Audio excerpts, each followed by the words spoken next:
Hey, how's it going everyone? Saints fan here. Welcome back to another GTA 5 video. Today, since many of you guys did request this, I'm doing an updated money making tutorial, I guess. And I'll go ahead and link previous money guides that I've done in the description, just because for the most part the missions are the same. And in this video, I'm not going to be going in detail too much about each particular mission, because I've already done that. But since this new DLC that's coming out tomorrow, you're probably going to need a lot of money for, this video may help you. And before we get into it, I just want to say, just keep in mind that most of the stuff in the DLC is probably going to be really expensive, so don't expect, unless you have been saving up for a while, don't expect to have this tomorrow. You're going to have to grind, unfortunately, unless you buy a shark card. I mean, really, there's no other way around it.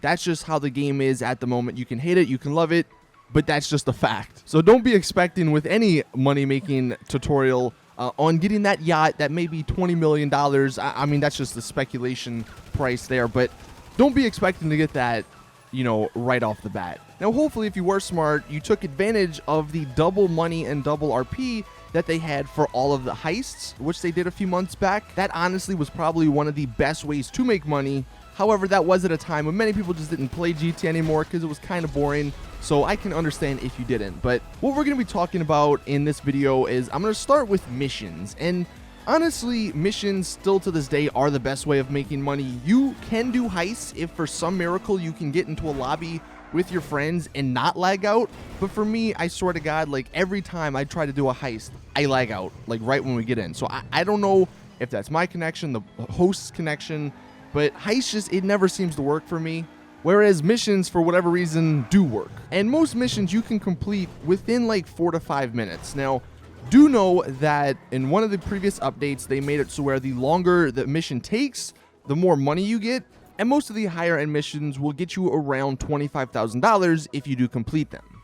Now, what I'll do is in the description, I'll link a few things. Here, I'll show on the screen some of the better missions. You can see their payouts. Obviously, the Lester, the Trevor, and the Martin missions pay out the best. And some of the easier ones, you got Trash Talk. That's a pretty simple one. Judging the Jury, if you have 6 friends or 8 friends, I think can go in that one. That's a pretty easy one. The LS Connection is fairly easy as well. Diamonds are for Trevor. That's another pretty easy one that you get a good amount of money from. Again, I'm not going to go too much into detail on these. In this video, I've done videos on most of these missions, which I'll try and find and link in the description if you want to go check them out. But obviously, when you do play these missions, play them on hard.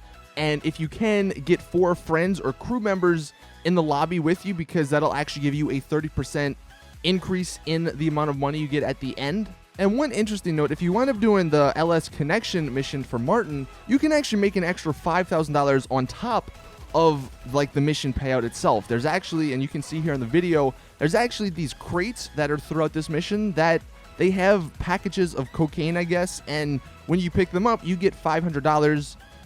And I think there's 5 or so crates throughout this mission, so just be on the lookout for them if you do decide to do that mission. And one last thing I want to mention regarding missions that many people seem to like not understand. Even though Rockstar made it so where the longer it takes to do missions, you make more money, it's still better to do them quicker and more frequently. Let's just take the mission Trash Talk for an example. If you do that, let's just say in 4 minutes, you get about $16,000 or so. Whereas if you do it in like 10 minutes, I think you get like $23,000. And if we just do the math, doing it 2 times as quick as possible within that 4-minute mark, you're going to get $32,000 in 8 minutes. Whereas obviously if we did it in 10 minutes and got to 23, that's 20 minutes total, and you'll get $40,000. So it's better to do them quicker and more frequently to get the most amount of money in the end than waiting and trying to get the most out of, like per mission. So again, I'll leave links to the Wikipedia page where you can see all the missions for all the people and you can see how much money you would make. The ones, like I said, I would suggest are Trash Talk. That's a really simple one. The LS Connection, you get extra money with that one. Diamonds are for Trevor's, another easy one. So that is it when it comes to missions. Moving into heists. Now, I'm not going to touch much on heists just because, again, heists are so like complicated to work, it seems. And if you do end up playing with randoms, you're probably like, most of the time I wound up getting screwed out of the cut. Like some dude's like, oh, let me just make it 10% for everybody, and he gets like 70%. So again, unless you can play heists with your friends and maintain a stable internet connection and don't lag out, it's just going to be frustrating to actually make money from them if that stuff doesn't happen. getting into some more unconventional ways of making money, at least now, since we're like 2.5 years into GTA Online, and there's many other games out. You may be coming back to this DLC without having played GTA for a while, and you may be having a ton of cars in your garage that you don't use. For example, in my garage, I have a ton of supercars that I rarely ever drive, like this Osiris. I never use it because it's not that good. Like, the T20's better, and I don't really like the look of it that much, so it's literally just gathering dust in my garage, not doing anything, where I could sell it for $1.3 million. Now, obviously, you're going to be losing money, and many people probably don't want to do this, but think about it this way. If you're barely going to be playing GTA Online, and you do want to participate in some of the newer things, let's just say the yacht, or have one of the houses, or even the new cars that come out, you may want to consider selling some of your cars that you don't use anymore, even though they may look cool or you have some sort of sentimental value, because let's just say in a month you might not be playing the game anymore, so it doesn't even matter. And since we have 4 garages now, I'm betting that probably most of you guys have cars that are laying around that are worth quite a bit that you never use. So just think about that if you're looking for really, really quick ways of getting money. Another way of making money, and this one isn't like the best method, although it is really easy to do, and that's car selling, like finding cars in free mode and then selling them. There have been a few methods throughout GTA Online's existence, and unfortunately Rockstar have patched those.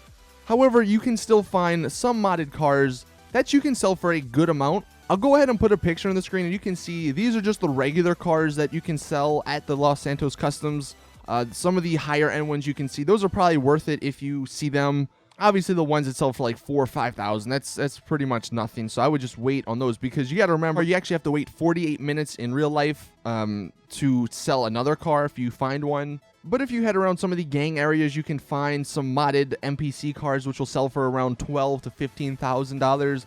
Obviously, the best one is the Chrome Dubsta, which there was a method, like I said, way back a few months ago, where you could find those all the time. Unfortunately, Rockstar's patched that, but if you do find it, or find one, definitely go ahead and sell it, because it sells for around $40,000. And if you see any of those cars, and you've already sold one, and you have an extra garage that you have spaces in, then you can go put them in your garage so you have them, you know, at any time to sell them. And then finally, last but not least, there's probably going to be a ton of stuff in the description now, but I will link some guide that this guy put together. It's pretty extensive. It covers stuff from last gen as well as new gen stuff. Most of it is pretty basic, and most people should know, but you can go check it out if you are curious. But like I said, all the Lester missions, all the Martin missions, I'll link that in the description. And I'll link some of the previous money guides that I've done to give you an idea of how to do some of these missions the easiest way. So hopefully this helps you guys out. I mean, again, most of the money-making methods, they haven't changed since, you know, 4 patches ago, whenever I did the last money guide video. But anyway, hope you guys enjoyed, and I'll see you guys tomorrow early morning for the DLC. I'll be doing a live stream. I'll be doing a bunch of videos over the next few days regarding the GTA Online Executives DLC. So if you want to stay tuned, definitely subscribe if you're not already. Anyway, thank you guys for watching. Drop a like, subscribe, all that stuff. And as always, see you guys in the next one. I'm out. Peace.